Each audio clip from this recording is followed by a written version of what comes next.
박희영 용산 윗총장님, 제발 부탁드립니다. 다같이 자식 키우는 부모 입장에서 제발 유가족의 입장에서 생각해 주십시오. 내 자식들이 길거리를 지나가다가 앞자라는 정말 말도 안 되는 사랑한다! 보고 싶단다!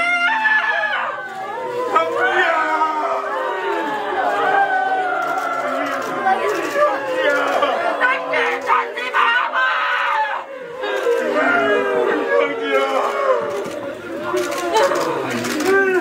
하늘만 나왔습니다.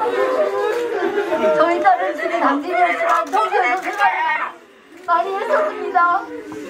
넓은 서울에서 직장 생활을 하고 싶어 서울에 올라갔는데 서울에 올라오지 않았더라면 이런 참담한 일도 생기지 않았을 것입니다. 서울에 막상 올라와 보니 너무나 비싼 물가랑 너무나 위험한 것들이 너무나 도사리고 있었습니다. 그런데도 그 월급 아껴가면서 얼마나 살뜰하게 그렇게 생활을 했는데요. 그렇게 생활을 했는데 제대로 적용하지도 못하고 이렇게 가기 너무 억울하고 그럽니다. 저희 딸과 이태원 참사로 희생된 억울한 158명들을 위해서 제발 좀 나눠주십시오.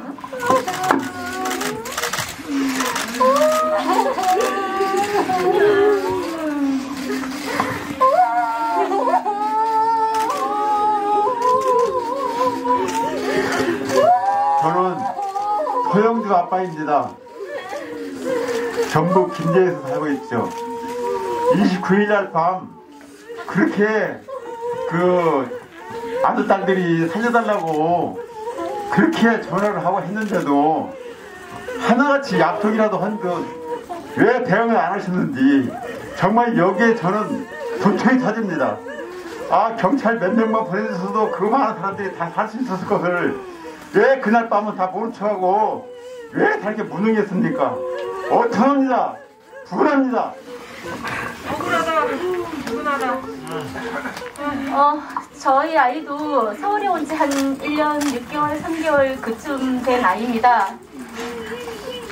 조금에서도 되게 당찬아이였고요. 어디 가서 뭘 보고 체험하고 경험하고 도전하는 거 되게 좋아하는 아주 당찬 아가씨입니다.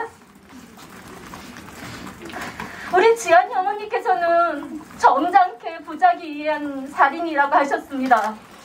저는 그렇게 생각하지 않습니다. 엊그저께 제 기사를 봤는데요. 9시 좀 넘어서 경찰들끼리 무전하는 그런 기사를 보았습니다. 길이 너무 좁아서 미어 터져서 차도로 나오는데도 경찰들 자기네끼리 하는 말이 차도 확보해.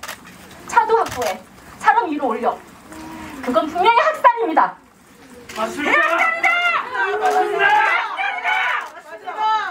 전쟁도 아니니 지금 평화로운 대한민국 사회에서 그 현장은 국가는 학살이었습니다. 제 아이가요 떨어져 있으니까 제발 코로나 조심해. 어디 다닐 때 코로나 조심해. 올해만 한 2-3번. 엄마 나는 그렇게 허망하게 안 죽어. 한 게 너무 많아. 재밌는 게 너무 많아. 엄마 걱정하지 마. 나는 그렇게 허망하게 안 죽어. 엄마 걱정하지 마.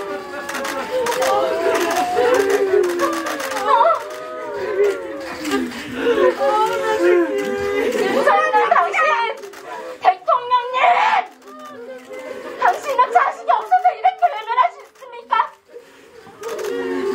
국가는 그때도 없었고 지금도 없습니다. 제발 잘못하신 건 잘못하셨다 하시면 우리 이렇게 모일 일이 없습니다. 여기에 우리가 왜 모여야 합니까? 진짜 평범한 사람이고 뉴스 같은 것도 일기예보나 제대로 보지 다른 거 보지도 않는 사람들이에요.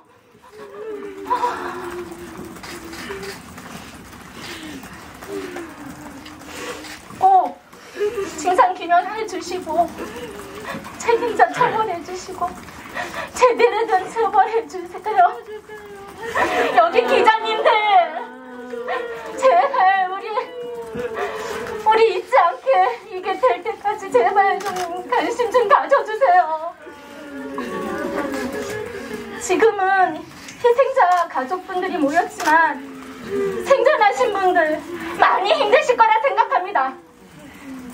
제 딸아이 친구도 많이 힘들다 하더군요. 지난주에 겨우 물어봤습니다. 한 달이 지나서야 그날 상황을 제대로 물어봤습니다. 물어보는 게 너무 미안해서 못 물어보고 있다가 2, 3일 전에 물어봤어요. 생존자 여러분들 제발 증언해주세요. 앞에 나서주세요. 그날 상황 말씀해주세요. 용기 내주세요.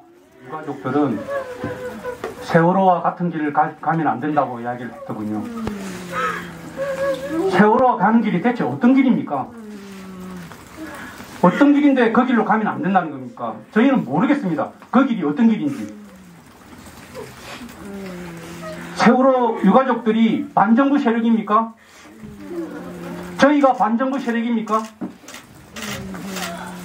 세월호 유가족들도 자식을 잃고 그 슬픔과 비통함 때문에 정부의 수많은 억울함을 풀어달라고 요구를 했었고 저희도 마찬가지입니다. 저는 우리 아들 김현수입니다. 우리 아들 현수는 아령을 한 손으로 20kg를 매일 도는 아이였어요. 집에서 운동하면서. 그런데 그 아들이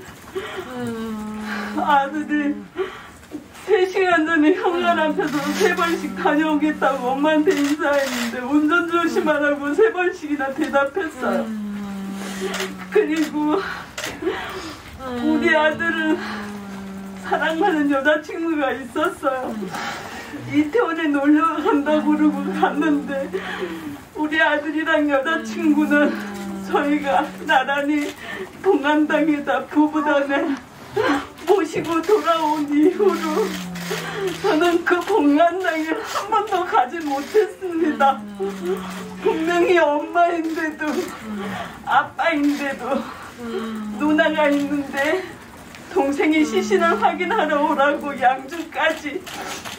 그런데 경찰서에서 연락을 받았는데 무식한 게 제가 무식해서 경찰차를 도움을 청해도 되는데 택시를 불러서 타고 양주 예수병원까지 가는데 도로에서 뛰어서 달리고 차는 막히는데 달려가고 싶었습니다. 근데 거기에 제 누나가 10개월 된 아이를 케어하고 있는데 그 아이는 지금도 뉴스를 못 보고 있고 이런 상황에 아들을 묻고 이렇게 온 상황에 정쟁이 뭔지 저는 모릅니다. 근데 한 가정의 부모 입장에서 자식이 잘못하고 오면 부모가 책임지는 거 아닙니까? 맞습니다. 근데 우리 아들은 술도 한 잔 평상시에 못합니다.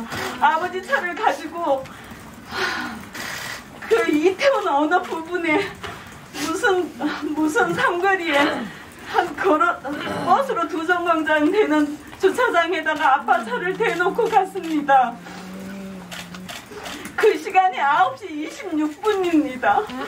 그런데 그 자리에 그 아이들이 그 10분, 20분 사이에 정부는 뭐 했습니까? 근데 왜 내가 정쟁이라는 얘기는 그 뜻도 모르겠습니다, 지금.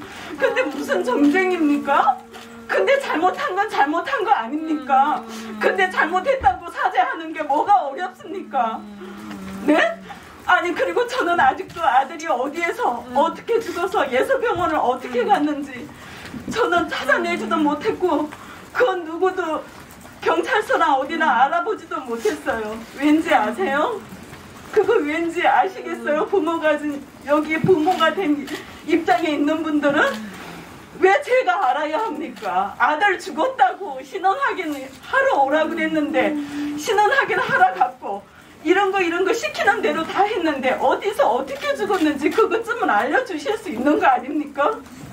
근데 저는 제가 나서서 우리 아들 어디서 죽었냐고 교파서 어디로 찾아 헤매지도 못했고 저는 이성을 잃어서 어떻게 장례를 치렀는지 어떻게 했는지 그 누나가 10개월 된 애기 케어하는 누나가 아빠도 정신이 없었고 그게 10개월 된 애기 케어하는 누나가 엄마가 해야 할 일을 다 도맡아서 지금 하고 있었고 전화는 저한테 오는 전화 다 차단시켰어요. 근데 이제 조금씩 아니 여기 와서 보니까 정쟁이라는 말이 무슨 말이에요.